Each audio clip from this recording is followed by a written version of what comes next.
Hey friends, Graham here from the recordingrevolution.com. Hope you are having a wonderful day. Let's talk about recording through plugins. Have you ever thought about that? Have you ever thought, can I just record through my plugins? I've got EQs and channel strips and compressors and all these effects that come with my DAW of choice, and I can use them for mixing, but can I use them to affect the audio on the way in, on the front end, so things sound the way I want in the recording phase? Can I use them like outboard gear? Okay, that's a very good question. I used to ask myself this question all the time. Why can't I just record through my plugins? Now, barring some newer interfaces like the Apollo or Presonus, their VSL audio box line, or even Focusrite's Sapphire Pro 24 DSP, some of these interfaces that actually have DSP on the box and allow you to record through software, compressors and EQs and whatever. Barring having those interfaces, most of us have this dilemma. How can I record through these plugins? When I plug in my mic into my interface, it hits the preamp, which turns up the signal, and then it gets converted to a digital signal, and so we can see these audio waves in front of us. But I don't have any control over that sound, other than mic placement, of course, on the way in. But here is the irony of the home studio. It's actually the best opportunity to record through plugins because you almost have to hear what you're doing. Think about this. We don't have a control room. Okay? You're in a home studio. I'm in a home studio. I have one room. It's a place where I record and I mix. It's one room. So I can't have my drummer outside in another room, have him play in complete isolation, and then me only hear what's coming through the speakers. If I did, that would be very convenient because then I could listen to what I'm doing to the audio. But then, of course, I'd also have to own all sorts of outboard gear, a couple of channel strips, whatever. And I do own some. But I would have to then hear it in isolation and then own more gear to affect the audio before it hits my DAW. Problem can be solved much simpler if you're in the home studio. All you need is your plugins. And here's the cool thing. Plugins inserted on a track like here, like this channel strip, is actually post the recording, right?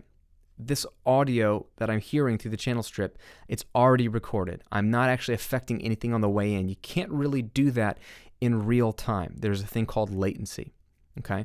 I'm not going to show you how to actually record through plugins in real time the way you think you should do it. I'm actually going to show you a better way. This is very, very simple. The other day I'm tracking drums, and I used mic placement. I even have some compression on one of my preamps to dial in some compression, but for the most part, recorded drums clean. And this is what they sounded like.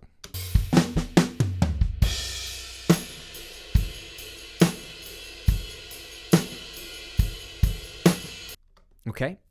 Now, a couple of things that I knew I needed to do to the audio. One was the bottom snare mic. I needed to flip the phase of that.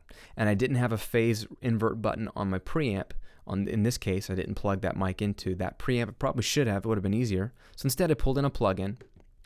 And in Pro Tools, you can do this on any kind of plugin, but I pulled in a trim plugin because it has the phase polarity invert button. It's just a 0 with a line through it. I could have done this with an EQ or almost any plugin. They usually have this button. I engage that, and what that does is flip the phase of my bottom snare mic. So just keep in mind that was something I knew I was going to do. That isn't really a sonic decision as much as it's a technical one. So I flip the phase of the bottom mic. Now my snares sound better. Here they are before. After.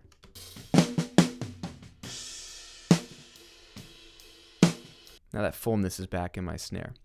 But this is where I really wanted to make some tweaks. For instance, I like the overhead sound.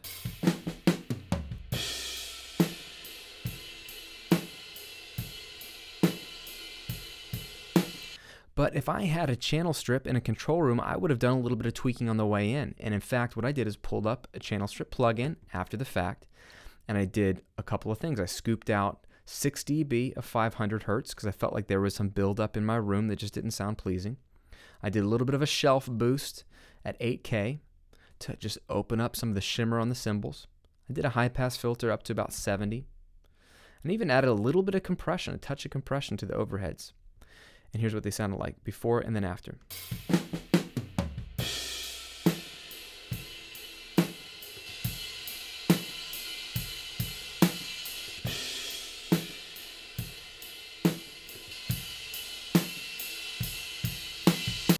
more clarity, more energy, more life. Okay? I like that sound. Same thing with the snare drum. I felt that the snare drum could use a little bit of help too. Here's before. After.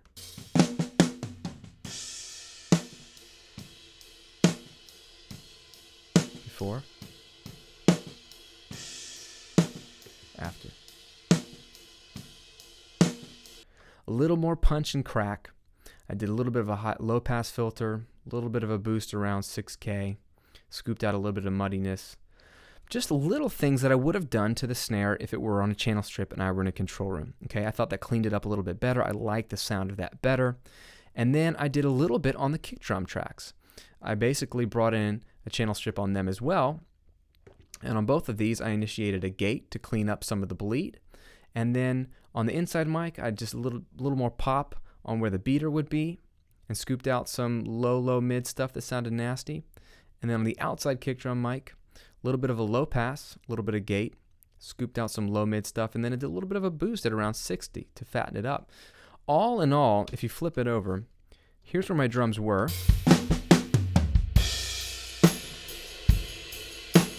Here's where they went.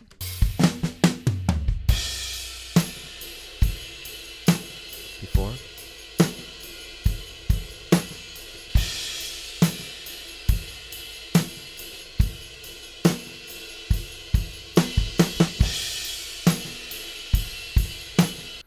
Now, this isn't really mixing.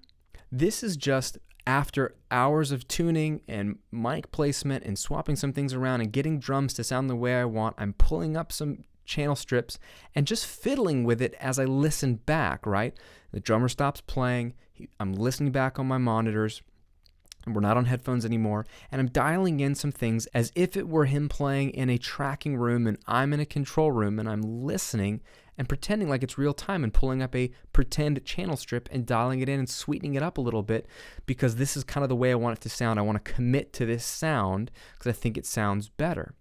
Once I got this sounding great, I have to realize that this hasn't really been applied to the actual audio. I'm just monitoring the pre-recorded audio through these effects, but I've been able to do it in a controlled environment. And now, once I'm good to go, I did any comping that I wanted to do of all the different takes, yada, yada, yada. And then once I had a comp, I basically printed these effects onto the track. So then I could then mute all the plugins across the board and get the drums to sound the way I want.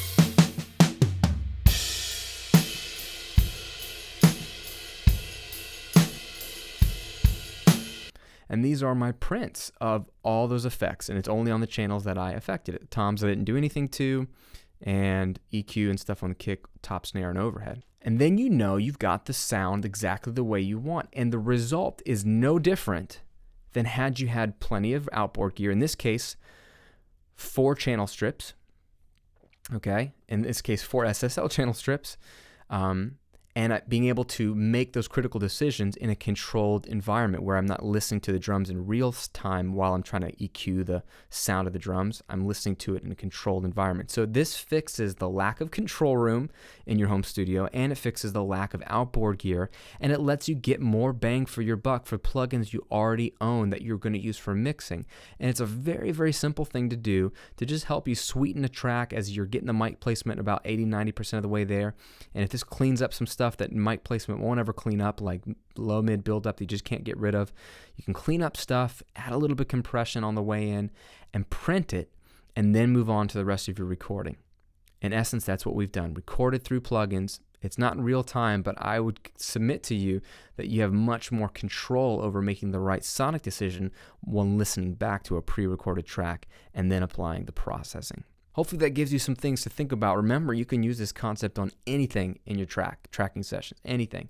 Guitars, vocals, bass, keys, synths, you name it. The concept is super simple, and it's probably the best thing you can do in your home studio if you need a little bit more tweaking on the way in. Commit it, get a great sound. That way when you come time to mix, stuff will already sound great anyway. Hope that helps, guys. Again, Graham here from therecordingrevolution.com. Appreciate your time and attention. And go make some great music this week. We'll see you soon.